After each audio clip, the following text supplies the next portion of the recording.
तो नमस्कार दोस्तों, आज हम चर्चा करेंगे भारतीय संविधान में पार्लियामेंट्री कमिटीज के ऊपर, जिन्हें हिंदी में कहा जाता है संसदीय समितियां। ये पार्लियामेंट्री कमिटीज बहुत इंपॉर्टेंट है। आज इनके रोल, इनका क्या इंपॉर्टेंस है, क्या रोल है, इनकी क्या क्या शक्तियां होती हैं, what are the powers of parliamentary committees, functions, इनकी लिमिटेशंस और उनमें क्या रिफॉर्म्स पॉसिबल हैं, क्या सुधार हो सकते हैं, उनको हम समझेंगे। If you are preparing for UPSC examination then ये कमिटीज आपके लिए बहुत हेल्पफुल हैं और इंपॉर्टेंट हैं, क्योंकि यहां से क्वेश्चंस बनते हैं सर। और ये संविधान में, कानून निर्माण में, लॉ फॉर्मुलेशन और कार्य निष्पादन में बहुत बड़ा रोल प्ले करती हैं। जिम्मेदार शासन के लिए एक केंद्रीय स्तंभ है, the central pillar of accountability for the governance in Indian parliamentary form of government. तो यहां पर आज चर्चा करते हैं पार्लियामेंट्री कमिटीज की। सबसे पहले संवैधानिक नियमावली देख लेते हैं, क्या है पार्लियामेंट्री कमिटीज। देखो, आपको पता है, कुछ बेसिक चीज समझ लो। हमारे देश में पार्लियामेंट है जो प्रेसिडेंट, लोकसभा, राज्यसभा से मिलकर बनती है। There are two houses. Our parliamentary form of government is bicameral. Bicameral means द्विसदनीय व्यवस्था है, एक लोअर हाउस है और एक अपर हाउस है। और third important pillar is president, जो कि पार्लियामेंट को कंप्लीट करता है ना। अब लोकसभा और राज्यसभा के जो भी वर्क्स होते हैं, ये सबके सब मंत्रीगण या सांसदगण नहीं करते। कब बैठेगी, क्या पेपर वर्क होगा, कौन सा बिल पास हो गया, उसको कैसे अटैच करना है, कैसे फॉर्मुलेशन होगा, तमाम चीजें, गवर्नमेंट जो काम कर रही है, गवर्नमेंट की क्या रिस्पॉन्सिबिलिटी है, क्या करना चाहिए, गवर्नमेंट ने कहां कितना पैसा खर्च किया, जो पैसा खर्च किया वो सही जगह किया, गलत जगह किया, इन सारी चीजों की जानकारी पार्लियामेंट्री कमिटीज के पास होती है। तो संविधान में एक्सप्लिसिट नहीं कि कमिटियां किस तरह बनी जाएंगी। कॉन्स्टिट्यूशन में स्पेशली कहीं लिखा नहीं है कि कमिटियां कैसे बनेंगी, कौन कौन सी होंगी। एक्चुअली इनके बारे में हमें डिटेल मिलती है लोकसभा और राज्यसभा की रूल बुक में, नियमावली में। लेकिन आर्टिकल 118 का सब आर्टिकल 1 आप देखोगे तो यहां पर इतना लिखा है कि each houses have their own parliamentary committees. और कुछ ऐसी कमिटीज हैं जो दोनों हाउसेस से मिलकर बनती है ना, कंबाइंड कमिटीज कहते हैं। तो अनुच्छेद 118 का उप अनुच्छेद 1 आप याद रख लीजिए, जो पार्लियामेंट्री कमिटीज को कॉन्स्टिट्यूशनल राइट देता है, एक कॉन्स्टिट्यूशनल स्टेटस देता है। Each house of parliament shell make rules for regulating generally the procedure of the house including the conduct of business. ये आधार है सर। लोकसभा और राज्यसभा के पास ये अधिकार है कि वह संयुक्त समितियां बना सके। उन समितियों के कार्य, कर्तव्य, जिम्मेदारियां, संरचना क्या होगी, वो खुद लोकसभा और राज्यसभा तय करती हैं अपनी रूल बुक, नियमावली के हिसाब से। समझ में आई बात। और यहां पर उदाहरण के लिए लोकसभा रूल्स और rules of procedure and conduct of business in Lok Sabha, ये डॉक्यूमेंट्स हैं जहां पर इन कमिटीज के स्ट्रक्चर वगैरह और सारी चीजों के बारे में जानकारी मिलती है। पब्लिक अकाउंट कमेटी हो या एस्टीमेट कमेटी हो या स्टैंडिंग कमिटीज हो या एडहॉक कमिटीज हो, इन सब के बारे में जानकारी आपको मिलेगी लोकसभा रूल बुक और rules of procedure and conduct of business in Lok Sabha.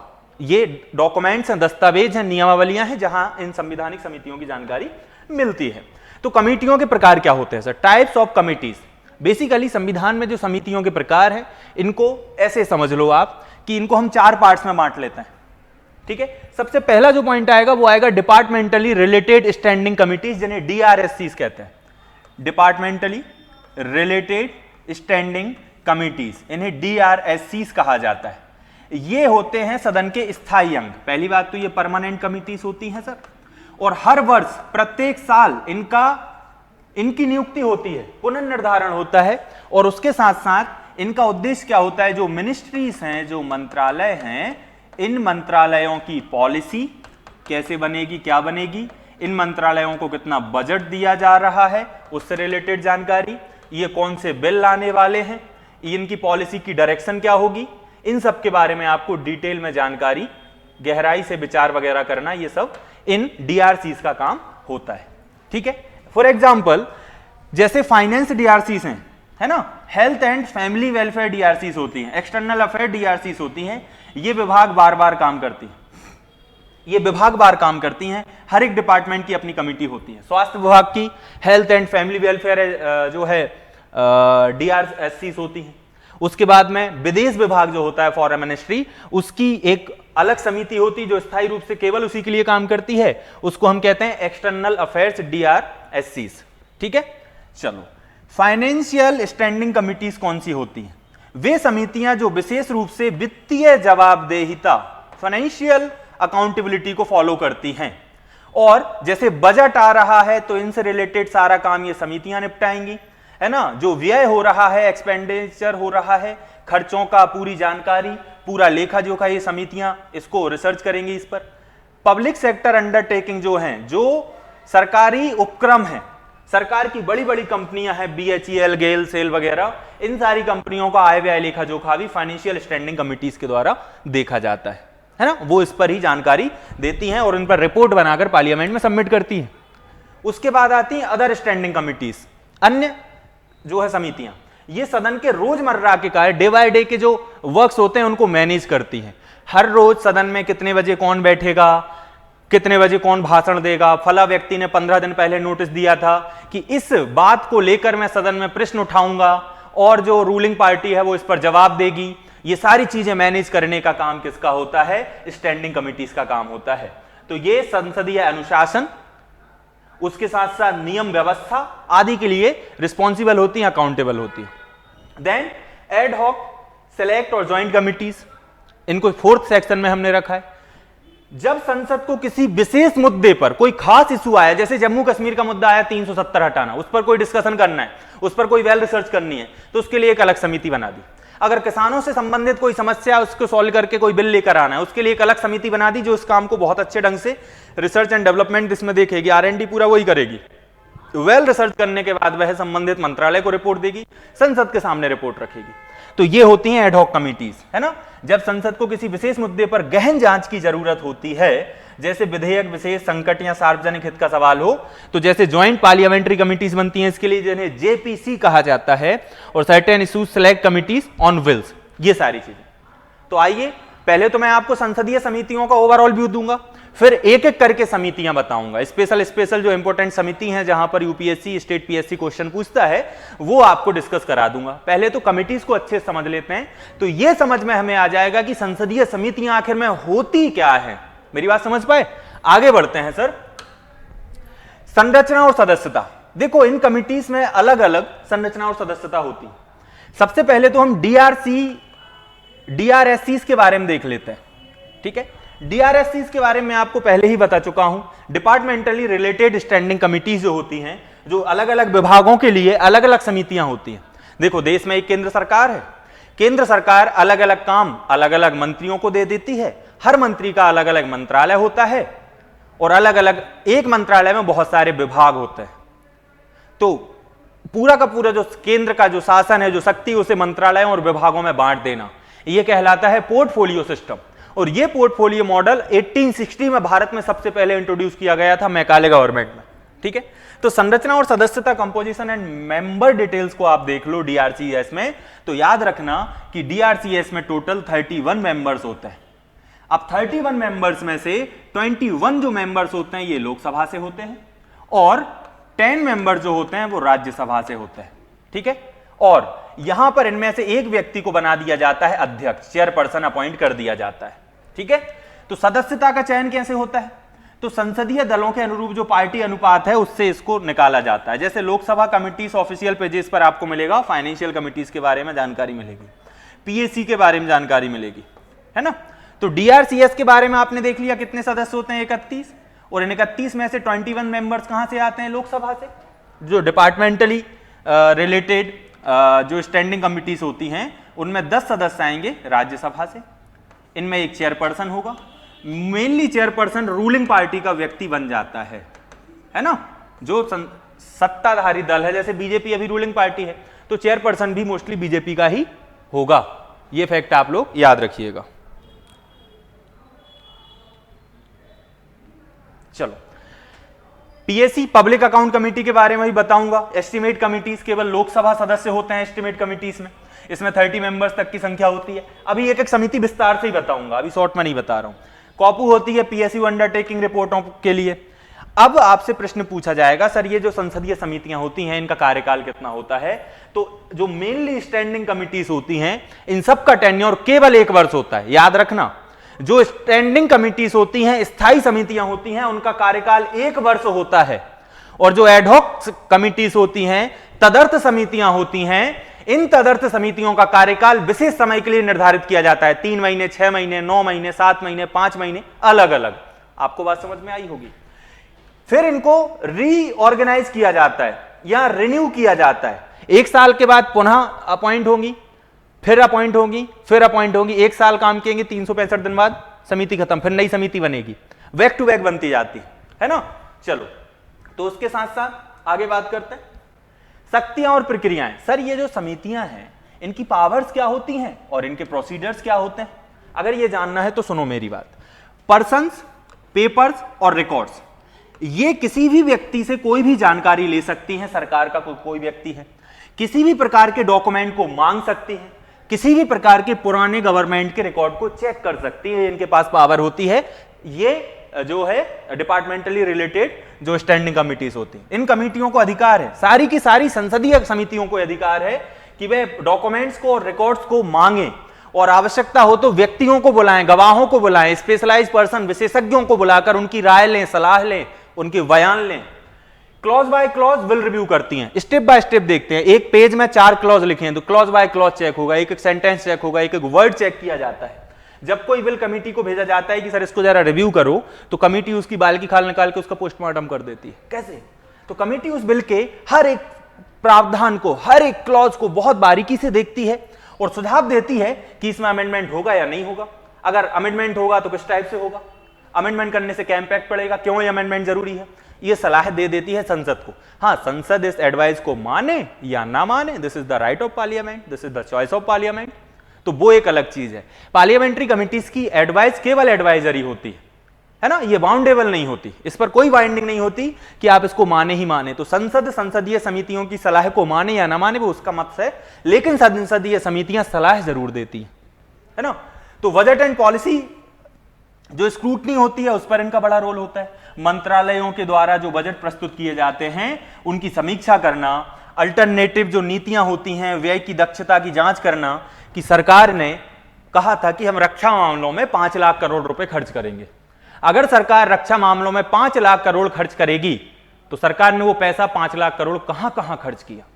Rafale वाकई 36,000 करोड़ का था या वो 14,000 करोड़ का था, बीच में सरकार ने पैसे खा लिए। इन चीजों की जांच करती है। सरकार ने जितना पैसा निकाला वो सही डायरेक्शन में खर्च किया या गलत डायरेक्शन में, इन सबकी रिपोर्ट बनाकर संसद के सामने रख देती है। और संसद में विपक्ष ताक लगाकर बैठा रहता है इन संसदीय समितियों के ऊपर कि इनका जैसे निर्णय आएगा उसकी जांच करेंगे, और कहीं गलती से सरकार की कोई गलती निकली, सरकार ने कहीं करप्शन किया, वो चीजें पकड़ लेते हैं ये लोग। तो संसदीय समितियों का रोल बड़ा है लोकतंत्र को मजबूत करने में, और गवर्नमेंट को रिस्पॉन्सिबल अकाउंटेबल बनाने के लिए पार्लियामेंट्री कमिटीज का बड़ा रोल होता है।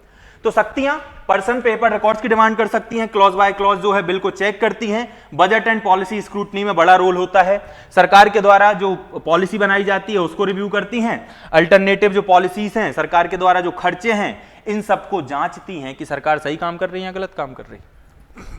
आफ्टर देन वर्क प्रोसेस क्या होती है सर? हर एक मिनिस्ट्री जो होती है, हर एक मिनिस्ट्री के द्वारा कमिटी को एक कंटेक्स्ट भेजा जाता है। फॉर एग्जाम्पल कि हम कौन सा बिल लेकर आएंगे संसद में, कौन सी नीति का प्रस्ताव लेकर आएंगे, या बजट जो प्रस्ताव आएंगे उसमें क्या क्या हम बजट को लेकर क्या प्रस्ताव लेकर आएंगे, ये सारी चीजें पहले समितियों के पास भेजी जाती है ना। तो ये समितियां उनसे विशेष जांच करती हैं, व्यवस्थाएं करवाती हैं कि किस दिन कितने बजे कितने बजकर कितने मिनट पर आप ये बिल प्रेजेंट करोगे, और सारे के सारे सदस्य उसमें रहेंगे, वो सारी चीजें देखती है।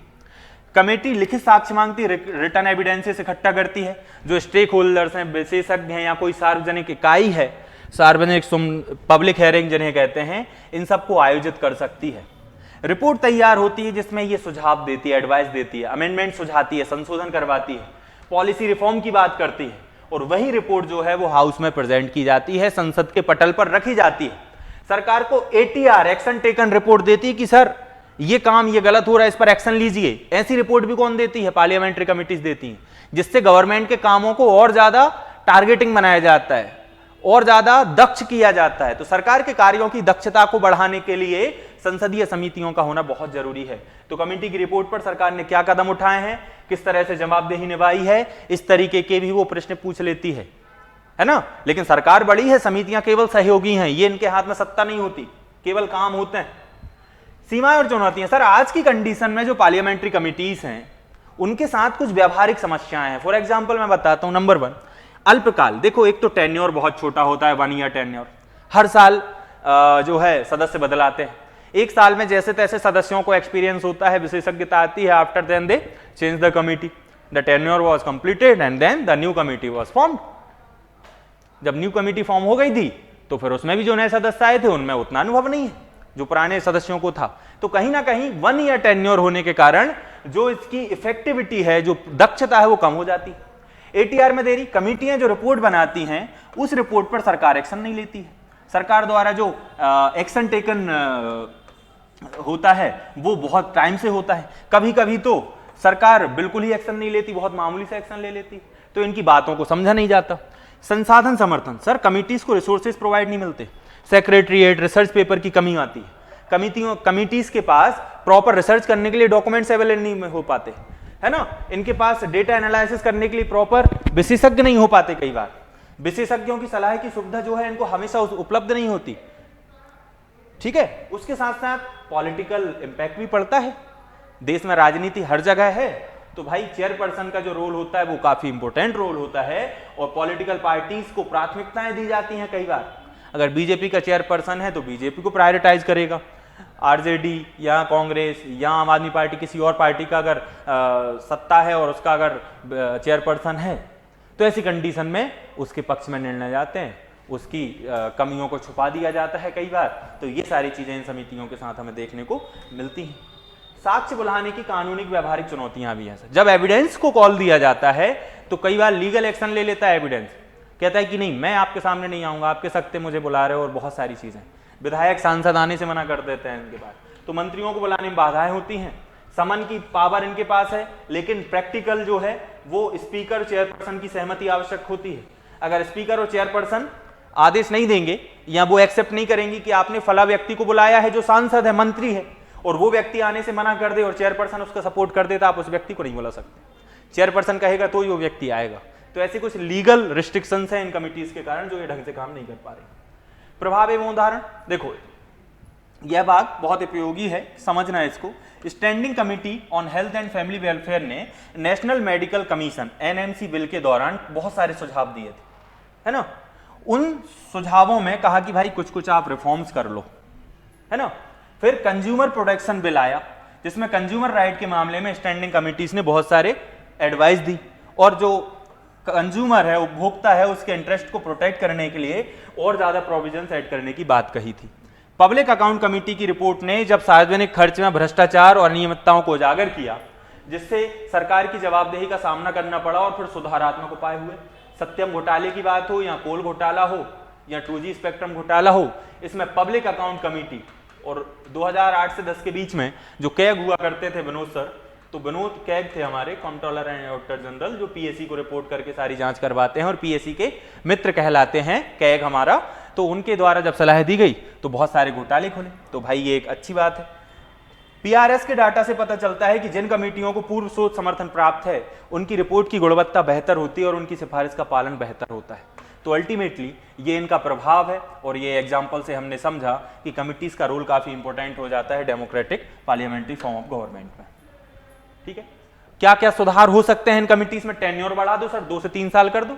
इससे क्या होगा, सदस्य लंबे समय तक रहेंगे तो एक्सपीरियंस्ड हो जाएंगे, एक्सपीरियंस सदस्य काम करेंगे तो प्रोफिशिएंसी निकल कर आएगी, इफेक्टिविटी निकल कर आएगी। स्थायी शोध एवं तकनीकी सचिवालय होना चाहिए, permanent research and technical secretariat 2 समितियों को, उनके लिए एक अलग से सचिवालय बनाओ। एटीआर पर समय सीमा टाइम बाउंड कर दो कि सरकार को जो एक्शन टेकन रिपोर्ट सौंपी गई है वो पर्टिकुलर 3 महीने या 6 महीने के अंदर अंदर उस पर एक्शन ले। सरकारें 4-4 साल उसको पड़ा रहने देती। अधिक सार्वजनिक साक्ष्य सुनवाई हो, ट्रांसपेरेंसी आए, पब्लिक हेयरिंग एंड ट्रांसपेरेंसी आना इसमें बहुत जरूरी है। जैसे ग्रास रूट्स विशेषज्ञ, नागरिक संस्थाएं वगैरह भी इसमें सुझाव दे सकें, रिपोर्ट की विश्वसनीयता बढ़ जाएगी इससे। कमेटियों की रिपोर्ट का संसद में निरंतर समीक्षा होती रहे, पार्लियामेंट में लगातार जो कमिटीज हैं इनकी रिपोर्ट को रिव्यू किया जाए, इनकी जांच होती रहे। जांच होने से क्या होगा, संसदीय समितियां और अच्छे से काम कर पाएंगी, है ना, और इन पर भी प्रेशर बनेगा अच्छे काम करने का, और इनके द्वारा दिए गए एडवाइस को माना जाए लगभग। तो पार्लियामेंट्री कमेटियां हमारे संसदीय लोकतंत्र की रीढ़ है। ये विभागीय पारदर्शिता, है ना, डिपार्टमेंटल ट्रांसपेरेंसी, वित्तीय जवाबदेहिता, फाइनेंशियल अकाउंटेबिलिटी, नीति निर्माण की गुणवत्ता और विधायी प्रक्रिया के सूक्ष्म पक्षों को उजागर करती है। हालांकि ये पूर्ण नहीं है, उनमें समय, संसाधनों और राजनीतिक इच्छा शक्ति की कमी की चुनौतियां हैं। अगर प्रस्तावित सुधार लागू हो जाएं, जैसे कि कार्यकाल बढ़ जाए, एटीआर रिपोर्ट की समय सीमा जो है निश्चित हो जाए, शोध समर्थन, रिसर्च सपोर्ट इनको मिल जाए, तो कमेटियां और अधिक इफेक्टिव वे में और अकाउंटेबल और रिस्पॉन्सिबल हो सकती हैं। तो यूपीएससी पेपर या सार्वजनिक नीति चर्चा के लिए ये विषय सिर्फ अकादमिक नहीं है, बल्कि डेमोक्रेसी व शासन के संवैधानिक मूल्यों से सीधा जुड़ा हुआ है, याद रखेंगे। ठीक है, अब सबसे पहले भारत की प्रमुख संसदीय समितियां, तो सबसे पहले हम बात करते हैं पब्लिक अकाउंट कमेटी की।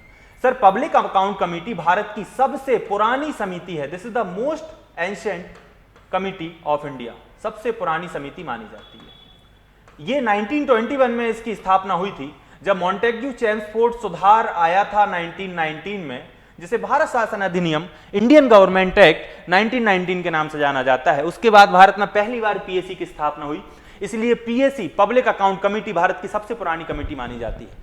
जब संविधान का after the commencement of constitution, संविधान के लागू होने के बाद इसे संसद की स्थायी समिति के रूप में रखा गया था। ये एक स्टैंडिंग कमेटी ऑफ पार्लियामेंट मानी जाती है।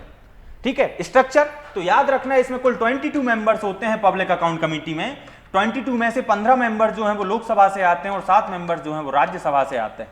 ठीक है, कोई भी मंत्री इस समिति का सदस्य नहीं हो सकता है, और जो अध्यक्ष होता है वो लगभग विपक्ष का होना चाहिए। 1978 में ये नियम बन गया कि पीएसी, पब्लिक अकाउंट कमेटी का जो अध्यक्ष होगा वो विपक्षी पार्टी का होगा। अभी विपक्षी पार्टी कांग्रेस है, तो अभी पीएसी के अध्यक्ष विपक्षी पार्टी के हैं। तो नियंत्रक एवं महालेखा परीक्षक जो कैग है, अनुच्छेद 148 से 151 तक कैग के बारे में जानकारी दी गई है, जो सरकार के खर्चों पर नजर रखता है, सरकार के द्वारा किए गए करप्शंस को रिव्यू करता है, पब्लिक सेक्टर अंडरटेकिंग्स और जो राज्य हैं, राज्यों के बजट, उनके खर्चे, उन सारी चीजों को देखता है, वो कैग है।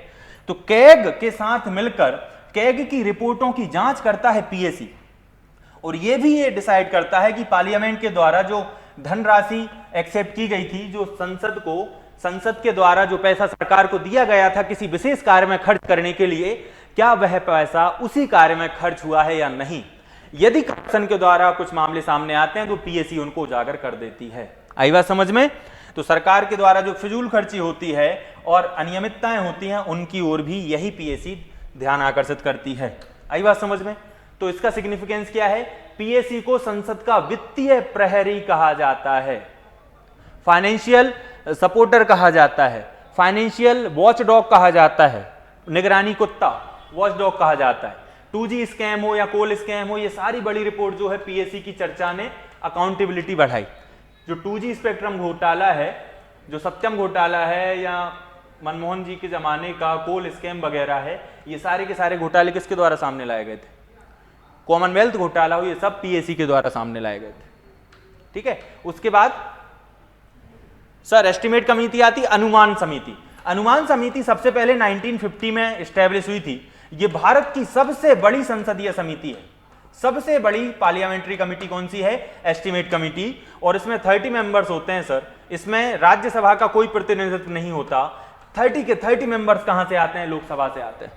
1950 में सबसे पहले एस्टिमेट कमेटी बनी थी, जो कि सबसे बड़ी कमेटी होती है। इसमें 30 मेंबर्स होते हैं और 30 के 30 लोकसभा से होते हैं। एस्टिमेट कमेटी में राज्यसभा का कोई रिप्रेजेंटेशन नहीं होता है। और याद रखना, कोई भी मंत्री जो है वो इसका मेंबर नहीं बन सकता। केवल लोकसभा के मेंबर इसमें मेंबर बनते हैं। लेकिन जो मिनिस्टर होता है, क्योंकि मिनिस्टर सरकार के साथ मिलकर घोटाले करते हैं, उन्हीं की जांच तो ये समितियां करती हैं, इसलिए मंत्रियों को समितियों का सदस्य नहीं बनाया जाता। मेरी बात समझ में आई? ये अनुमान लगाती है कि धन का उपयोग कितना कारगर है, एफिशिएंट है। सरकार जो पैसा खर्च कर रही है वो सही कर रही है क्या? ऐसा पैसा खर्च करने से कुछ लाभ होगा या नहीं होगा? ये सारी चीजें ये समिति देखती है। जो आपके द्वारा बजट का एलोकेशन किया गया था, allocation of budget, alternative policies के हिसाब से ये देखती है कि यार आपने पैसा इतना निकाला था, इस फील्ड में खर्च किया, इस फील्ड में ना करके इस फील्ड में कर देते ज्यादा इफेक्ट पड़ता। ये सारी चीजें गवर्नमेंट को सुझाती है। और गवर्नमेंट पॉलिसीज की जो इकोनॉमिक एफिशिएंसी है उसको भी ये जांचती है। तो इससे वित्तीय नीतियों की सुधार समिति कहा जाता है। कई बार इसके सुझावों से योजनाओं का ढांचा बदला भी गया है। आई बात समझ में? आगे बात करें तो सर सबसे पहले आ जाएगी COPU। इसे कहते हैं कमिटी ऑन पब्लिक अंडरटेकिंग्स। जो सार्वजनिक उपक्रम है, मतलब जो सरकार की फैक्ट्रियां हैं, सरकार के बड़े बड़े उद्योग हैं, जो माइनिंग कंपनीज है जैसे भेल, गेल, सेल वगैरह, इन सारी कंपनियों की जांच करती है। ये 1950 से 1964 से ये चल रही है। 1964 में सबसे पहले जो है COPU कॉपू की स्थापना की गई थी, याद रखना है। इसमें टोटल 21 मेंबर्स होते हैं। 21 मेंबर्स में से 15 मेंबर्स लोकसभा में आते हैं और 7 मेंबर जो है वो राज्यसभा से आते हैं। तो इस तरीके से जो है 15 और 7 21 मेंबर्स टोटल इसमें होते हैं। सॉरी 22 मेंबर्स होंगे, 15 और 7 22 मेंबर्स होते हैं। और यह सार्वजनिक उपक्रमों की कार्यप्रणाली और प्रदर्शन का मूल्यांकन करती है। कैग की रिपोर्ट के बेस पर PSU से रिलेटेड जो है वो रिव्यू करती है कि कितना पैसा कमाया, कितना पैसा कहाँ खर्च किया, इंपोर्ट एक्सपोर्ट क्या रहा, क्या आपका बजट है, क्या आपका पूरा का पूरा प्रोफाइल है, वो सारी चीज चेक करती है। PSU के कार्य में दक्षता और पारदर्शिता लाने के सुझाव देती है। PSU सेक्टर जैसे भेल, ONGC, सेल आदि में अकाउंटेबिलिटी और प्रोडक्टिविटी लाने में बहुत ज्यादा सहायक है। फिर आती है सर डिपार्टमेंटल कमिटीज। तो 1993 में सबसे पहले 17 डिपार्टमेंटल कमिटीज बनी थी। आज इन डिपार्टमेंटल कमिटीज की संख्या 24 हो चुकी है, जो 24 अलग अलग डिपार्टमेंट के लिए काम करती हैं। इनमें टोटल 31 सदस्य होते हैं। सारी के हर एक कमिटी में 31 मेंबर होंगे। 24 की 24 कमिटी में से हर एक कमिटी में 31 मेंबर होंगे। इनमें से 21 लोकसभा से आते हैं और 10 मेंबर्स राज्यसभा से आते हैं, हर एक जो है DRSCs में। तो इसका हर एक साल इसका पुनर्गठन होता है। इसका टेन्योर कितना होता है? 1 साल। संबंधित मंत्रालयों की पॉलिसीज, बजट और विधेयकों पर विस्तृत अध्ययन करना, क्लॉज बाय क्लॉज पढ़ लिया हमने। रिपोर्ट में एक्शन टेकन रिपोर्ट देना, सरकार ये काम करे। संसद का विशेषज्ञ मंच कहते हैं एक्सपर्ट फोरम, जहां गहन तकनीकी चर्चा होती है। और एग्जाम्पल डाटा प्रोटेक्शन बिल आया, कंज्यूमर प्रोटेक्शन बिल आया, हेल्थ बिल्स आया, आदि पर DRSCs ने अच्छी रिपोर्ट सौंपी और उनके कारण नीतियों में कुछ बदलाव किए सरकार ने। ठीक है। रूल्स कमिटी से नियम समिति। तो नियम समिति हर एक संरचना, लोकसभा की अलग नियम समिति है, राज्यसभा की अलग नियम समिति है ना। इसमें अन्य सदस्य लोकसभा से चुने जाते हैं, बाकी लोकसभा स्पीकर इसका अध्यक्ष होता है। लोकसभा का जो वर्किंग प्रोसीजर है, जो कार्यप्रणाली है, कैसे काम करेगी, क्या नियम होंगे, किसको कितने बोलने का अधिकार मिलना चाहिए, कौन कितने कितने समय तक स्पीच देगा, कितने बजे लंच होगा, 0 आवर, क्वेश्चन आवर, है ना, ये सारी चीजें यही नियम समिति डिसाइड करती है। तो संसद को चलाने वाली समिति नियम समिति, जिसे हम कहते हैं रूल्स कमेटी। फिर विशेषाधिकार समिति आती, प्रिविलेज कमेटी। लोकसभा अध्यक्ष द्वारा सदस्यों की नियुक्ति की जाती है, अलग अलग समय पर अलग अलग। अध्यक्ष खुद इस समिति के पदेन अध्यक्ष नहीं होते, बल्कि किसी सदस्य को इसका अध्यक्ष बना देते हैं। संसद के विशेषाधिकार उल्लंघन, ब्रीच ऑफ प्रिविलेज मामलों की जांच करना, कि किसी ने संसद में बैठकर संसद की गरिमा का पालन नहीं किया, संसदीय नियमों का उल्लंघन किया है, या संसदीय जो पार्लियामेंट्री प्रिविलेजेस हैं उन प्रिविलेजेस का दुरुपयोग किया है, जो कि आर्टिकल 105 के सब आर्टिकल 4 और 194 के सब आर्टिकल 4 में दिए गए हैं। अगर इनका दुरुपयोग किया जाता है तो ये समिति जांच करके उसे दोषी करार देती है। बाकी फाइनल नियम लोकसभा स्पीकर और राज्यसभा के अध्यक्ष लेते हैं। फिर एडवाइजरी कमिटीज होती हैं, इंपॉर्टेंट नहीं है इतना। फिर JPC जॉइंट पार्लियामेंट्री कमिटीज होती हैं। तो किसी विशेष मामले की जांच करने के लिए जॉइंट पार्लियामेंट्री कमिटीज बनाई जाती हैं। सबसे पहले 1987 में जॉइंट पार्लियामेंट्री कमेटी बनाई गई, है ना, वो भी बोफोर्स घोटाले पर। बोफोर्स घोटाला था। फिर 1992 में हरिदास मामला आया, है ना। फिर 2001 में स्टॉक मार्केट स्कैम आया, 2008 में 2G स्पेक्ट्रम मामला आया। इन सब की जांच करने के लिए लोकसभा और राज्यसभा के सदस्यों ने मिलकर समिति बनाई, जिन्हें ज्वाइंट पार्लियामेंट्री कमिटीज कहते हैं। ये हमेशा फॉर्म नहीं रहती, किसी विशेष मामले पर बातचीत करने के लिए इनको फॉर्म कर दिया जाता है और 2-4-6 महीने में फाइनल रिपोर्ट आने के बाद ये समितियां डिसॉल्व कर दी जाती, खत्म कर दी जाती हैं। इनमें दोनों सदस्यों के सदस्य होते हैं। संख्या क्या होगी, अनुपात क्या होगा, ये सब तत्काल में संसद तय कर लेती है, लोकसभा तय करती है खासतौर से, ये सारी चीजें, है ना। तो ये हो गया। बाकी UPSC आंसर में PSC वगैरह, इनको वित्तीय प्रहरी कहा जाएगा, ये सब आप पढ़ लेना। PDF आपको मिल जाएगा टेलीग्राम पर। Thank you so much. I hope कि आपको पार्लियामेंट्री कमेटी समझ में आ गया होगा सर। अगर पार्लियामेंट्री कमेटी से रिलेटेड और भी कोई डाउट है तो कमेंट सेक्शन में छोड़ दो, मुझे लगेगा तो एक वीडियो और बना दूंगा केवल कमेंट आपके जो भी डाउट होंगे उनको सॉल्व करने के लिए। आई होप ये सेशन आपको समझ में आया होगा। तो जुड़े रहिए राउस अकेडमी के साथ। वीडियो को लाइक शेयर सब्सक्राइब जरूर कर दीजिए। हमारे ऑफलाइन और ऑनलाइन कोर्सेज को भी आप ज्वाइन कर सकते हैं। बहुत अच्छे टीचर्स हैं जो आपको यहाँ पर मेहनत करा रहे हैं। आप सभी का दिन शुभ हो। Thank you.